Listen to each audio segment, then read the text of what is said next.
So, good morning, and thank you for being patient with technical difficulties.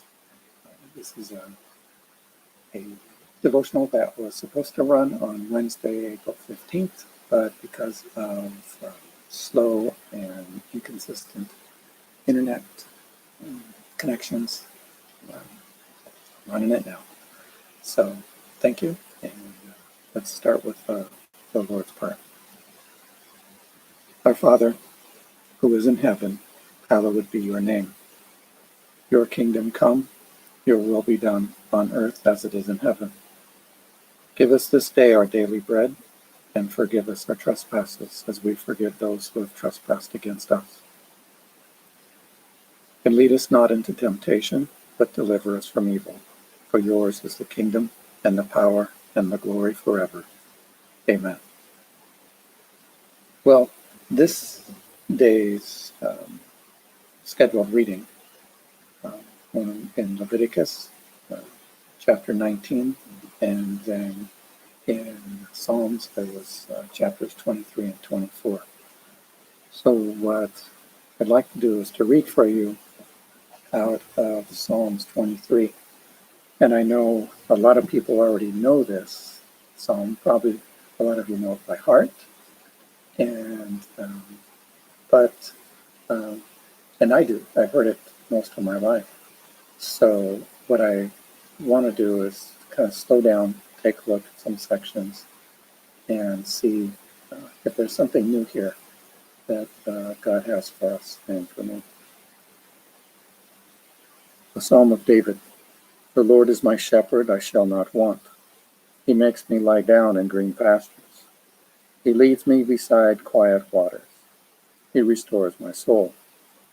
He guides me in the paths of righteousness for his name's sake. Even though I walk through the valley of the shadow of death, I fear no evil, for you are with me. Your rod and your staff, they comfort me. You prepare a table before me in the presence of my enemies. You have anointed my head with oil, and my cup overflows.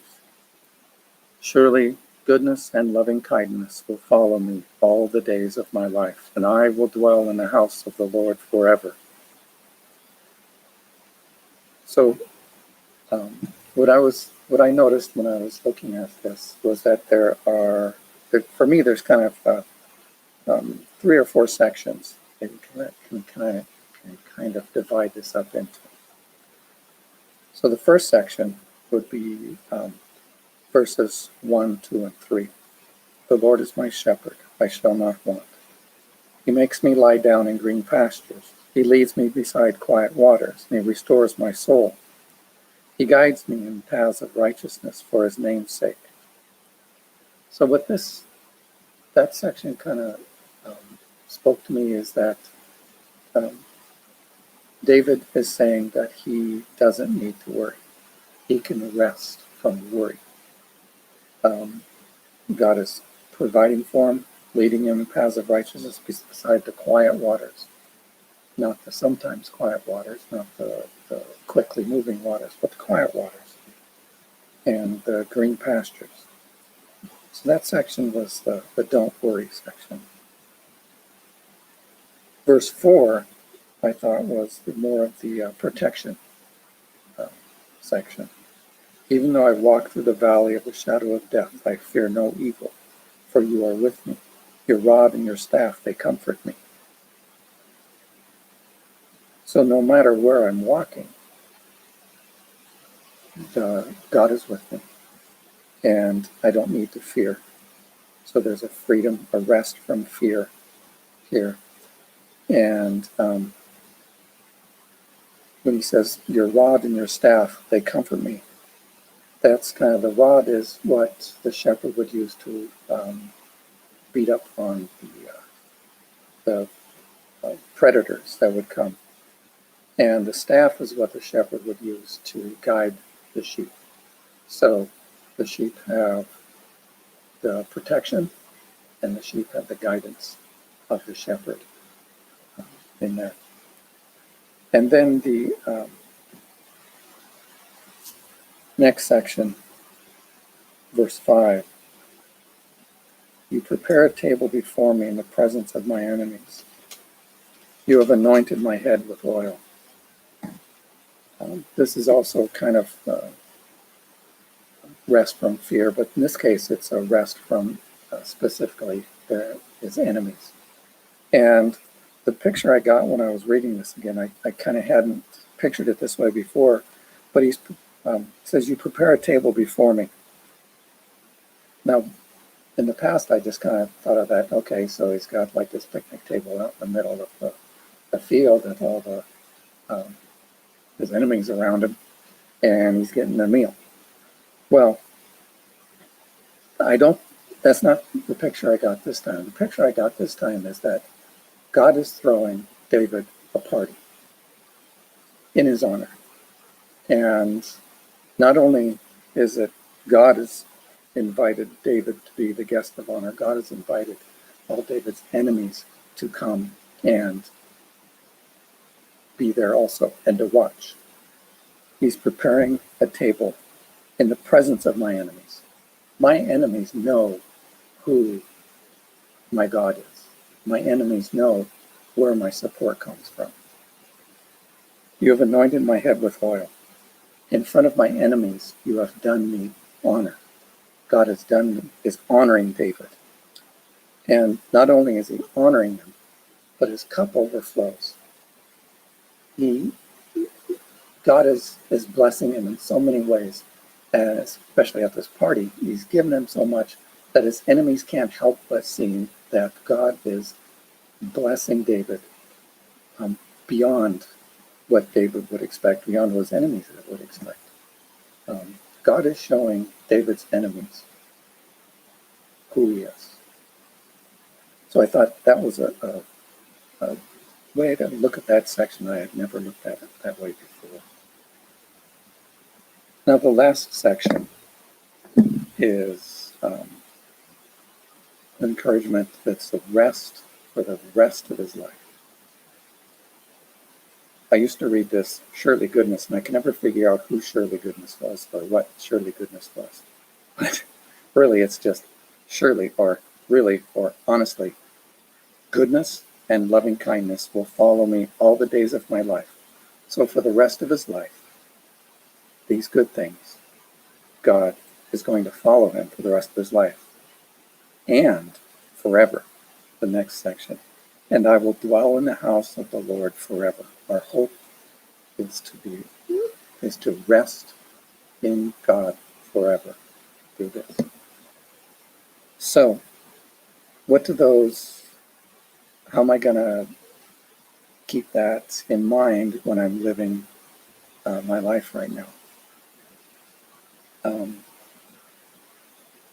This rest that David is talking about is not something that happens just once. It's not like I'm going to take a break, I'm going to rest. It's a rest that he is going to live with. The rest, it'll follow me all the days of my life. That's a kind of rest where you are abiding. You're living with the rest that God has given you.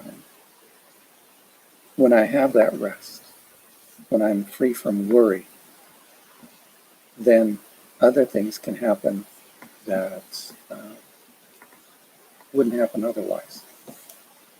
And when I was thinking on that, I made a connection to our Leviticus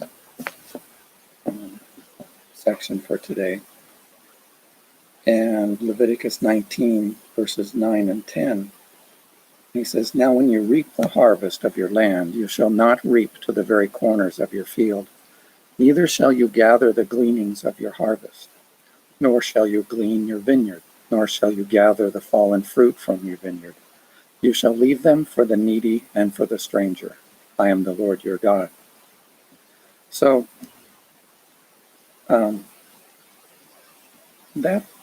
do we do that today? How do I leave gleanings for someone today?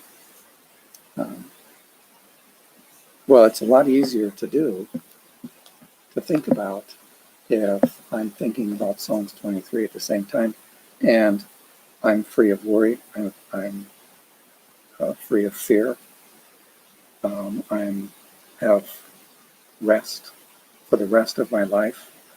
Okay, so I now have some margins. I now have some things that I can start looking at the poor and the strangers. I could just give poor people and strangers my money. But that's not my gleanings. That's not the corners of my fields. So I had to think, what are the corners of my fields? What haven't I left? Well, Cindy and I are at a place in our lives where our kids are grown and they're taking care of themselves. And we don't have, we're not worried about our bottom line right now. But we have been in the past.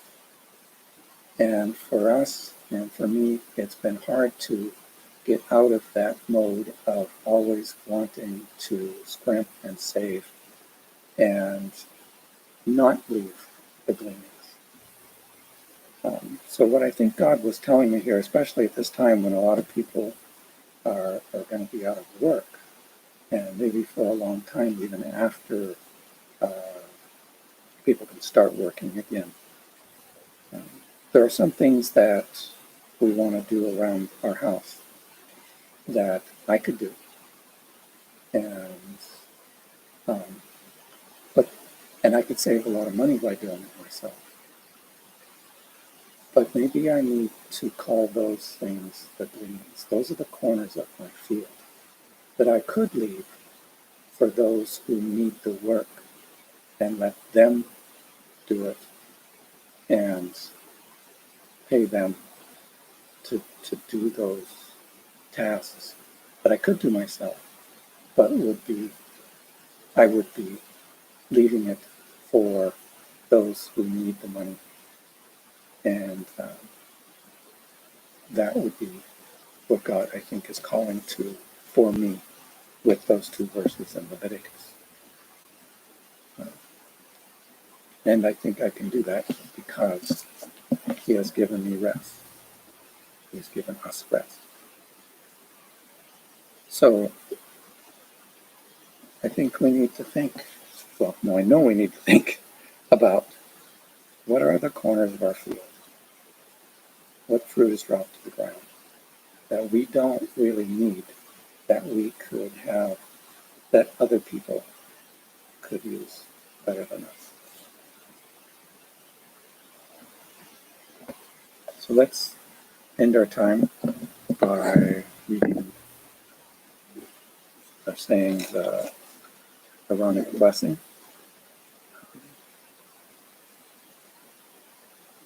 So the Lord bless you and keep you.